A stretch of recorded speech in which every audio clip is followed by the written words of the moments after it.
Boa noite, bem-vindo mais uma vez à Igreja Batista Rocha Firme, ao nosso culto online, vídeo. Hoje à noite gostaríamos de compartilhar uns pensamentos da Palavra de Deus a partir de 2 Timóteo capítulo 4, versículos 6 a 8.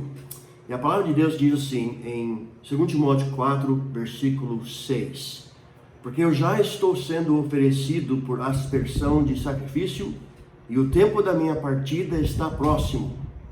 Combati o bom combate, acabei a carreira, guardei a fé.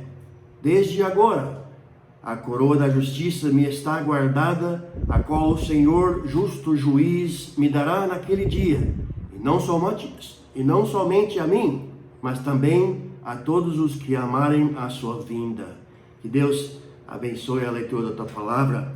Então, com a ajuda de Deus, gostaria de compartilhar alguns pensamentos sobre a esperança além da imaginação. Uma esperança que é além da imaginação. Uma das coisas que surge naturalmente no início da jornada de vida é esperar o nosso futuro. Enquanto engatinhamos pelo chão, começamos a ansiar por andar de pé. Quando finalmente começamos a andar de pé, logo estamos ansiosos para correr com nossos amigos, andar de bicicleta, praticar esportes. E enquanto estamos na escola, esperávamos sair da escola, conseguir um emprego, comprar um carro ou era motocicleta, não sei. E assim por diante poderíamos ir. É da nossa natureza ansiar por nosso futuro e esperançosamente o melhor. Hoje chegamos a um futuro que a maioria de nós nunca teria esperado. Uma pandemia mundial de vírus com risco de vida, forçando os países a fechar suas fronteiras, os governos fechando empresas e negócios, eventos esportivos e encontros de todos os tipos. E muitos sofreram grandes perdas financeiras até agora. Tudo isso naturalmente aumentando a maioria das inseguranças já existentes. Acredita-se que a segunda epístola de Paulo a Timóteo seja o último escrito de Paulo. Ele está no fim da sua jornada temporal aqui, que concluímos a partir do versículo 6, onde ele diz: e o tempo da minha partida está próxima. E se houver alguém que entenda circunstâncias severas e insuportáveis, é o apóstolo Paulo. O apóstolo Paulo, e quase todo mundo conhece o sofrimento de Paulo. 3 vezes foi açoitado com varas. 1 vez foi apedrejado. 3 vezes sofri naufrágio. 1 noite e 1 dia passei no abismo.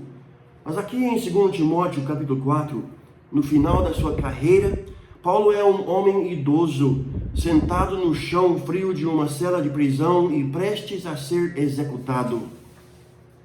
As condições da prisão de Paulo não eram como a maioria das prisões modernas que nós conhecemos hoje em dia. Dizia-se que Paulo havia sido rebaixado a uma masmorra por uma corda ou escada. E não havia janelas. Ele não tinha móveis, não tinha banheiro ou água corrente. Pode-se imaginar que ele suportou o fedor terrível de sua própria urina e excremento.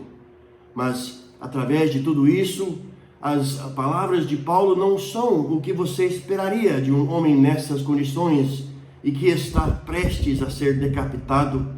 Ele parece um pouco feliz, como se fosse um vencedor. Não há desespero em suas palavras. Ele não mostra sinais de derrota, não há cinismo nem medo enquanto ele enfrenta a execução iminente. A primeira coisa que quero chamar a sua atenção em nosso texto não é tanto quanto as palavras que Paulo está escrevendo, mas o tom da sua escrita. Veja o que Paulo escreve: combati o bom combate, acabei a carreira, guardei a fé. No lugar mais desanimador, nas condições mais desmoralizantes, Paulo estava feliz. E ele ficou feliz porque ao final de seus mais de 30 anos de trabalho para o Senhor, ele poderia refletir sobre sua carreira e afirmar com confiança que havia mantido o seu rumo. Ele havia completado suas tarefas designadas e, apesar de todas as suas provações e tribulações, ele não vacilou em sua fé ou da sua fé. Outros exemplos de homens enfrentando circunstâncias difíceis e ainda assim mantiveram a sua fé, temos bastante exemplos na Bíblia. Um seria o João Batista. Lembra o João Batista, o precursor de Cristo, o famoso pregador do deserto, usado poderosamente de Deus, apontando os homens e mulheres a Jesus Cristo, dizendo: eis o Cordeiro de Deus que tira o pecado do mundo. E eu vi e tenho testificado que este é o Filho de Deus. Mas quando ele se viu na prisão, também enfrentando execução iminente, ele enviou 2 dos seus discípulos para perguntar a Jesus se ele era realmente o Messias que eles esperavam vir. E Jesus respondeu: ide e anunciai a João o que tendes visto e ouvido. Os cegos veem, os coxos andam, os leprosos são purificados, os surdos ouvem, os mortos ressuscitam e aos pobres anuncia-se o Evangelho. Também o Moisés, outro exemplo, o vaso escolhido por Deus para tirar seu povo do Egito, lutou com inseguranças. Ele lutou com se seria ou não aceito pelos israelitas e também lutou com seu impedimento de fala. No entanto, ele continuou a fazer o que Deus o chamou para fazer. A Maria e a Marta, essas irmãs amavam Jesus e o seguiram e o serviram fielmente. No entanto, eles lutaram em aceitar a morte de seu irmão, o Lázaro. A Marta disse a Jesus: Senhor, se você estivesse aqui, meu irmão não teria morrido. E o Josué? Após a morte de Moisés, Deus colocou Josué no comando de levar seu povo através do rio Jordão, levando os israelitas à terra prometida. Ele estava servindo a Moisés por tantos anos, então ele deve ter ficado muito triste ao ouvir da sua morte. Deus teve que dizer ao Josué: levanta-te, passa este Jordão, tu e todo este povo, esforça-te e tem bom ânimo. Como fui com Moisés, assim também serei contigo. O mesmo pode ser dito de nós hoje, em nossos dias. Estamos pisando em águas desconhecidas, território desconhecido. Essa pandemia está nos forçando a mudar nosso modo de vida. Mas, como o apóstolo Paulo e esses outros exemplos que vemos na Bíblia, também podemos encontrar a felicidade além da imaginação, se mantivermos nossa fé. A próxima coisa que quero chamar a sua atenção é: apesar das suas circunstâncias dele, apesar de suas condições, apesar de sua morte iminente, Paulo estava esperançoso. Observe como ele começa o versículo 8. Desde agora está reservada para mim a coroa da justiça. Desde agora, ele disse. Em meio à sua terrível circunstância, Paulo olhava ansiosamente pelo seu futuro pendente com esperança. Nessas poucas palavras, Paulo demonstra uma esperança além da imaginação. Não havia nada neste mundo mais importante para ele. Sua esperança estava em algo melhor e muito além da imaginação. Recentemente, o Senhor me deu uma oportunidade de compartilhar um testemunho sobre meu pai, com um grupo de homens. Meu pai agora tem 80 anos. Ele tem câncer de pulmão inoperável. Minha mãe faleceu recentemente, em dezembro de 2019. E há um ano, os médicos disseram ao meu pai que ele tinha cerca de 1 ano, talvez 1 ano e meio de vida, talvez 2 anos com tratamento. Várias semanas atrás, o pai teve a oportunidade de pregar em uma de suas igrejas que suporta ele, que apoia ele.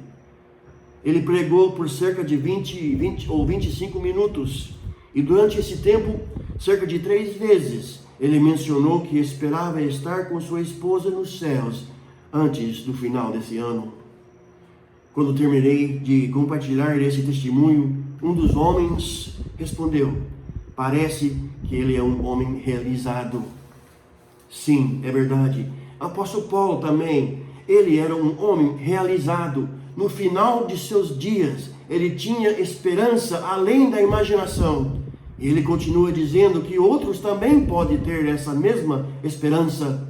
Observe o final do versículo 8. E não somente a mim, mas também a todos os que amarem a sua vinda. Quando um pai está longe de sua família, talvez em uma viagem, seus filhos mal podem esperar o seu retorno. Somente seus filhos realmente amam sua aparência. Esse é o sentido aqui no versículo 8. Somente os filhos do Pai podem amar verdadeiramente a aparição de Cristo. Você está amando a aparição dele? Você tem essa esperança além da imaginação que Paulo tem aqui? Se não, você pode tê-lo hoje clamando o nome de Jesus. Romanos 10, 9 diz isso. A saber, se com a tua boca confessares ao Senhor Jesus e em teu coração creres que Deus o ressuscitou dentre os mortos, serás salvo. Espero que tenha essa esperança além da imaginação. Deus abençoe.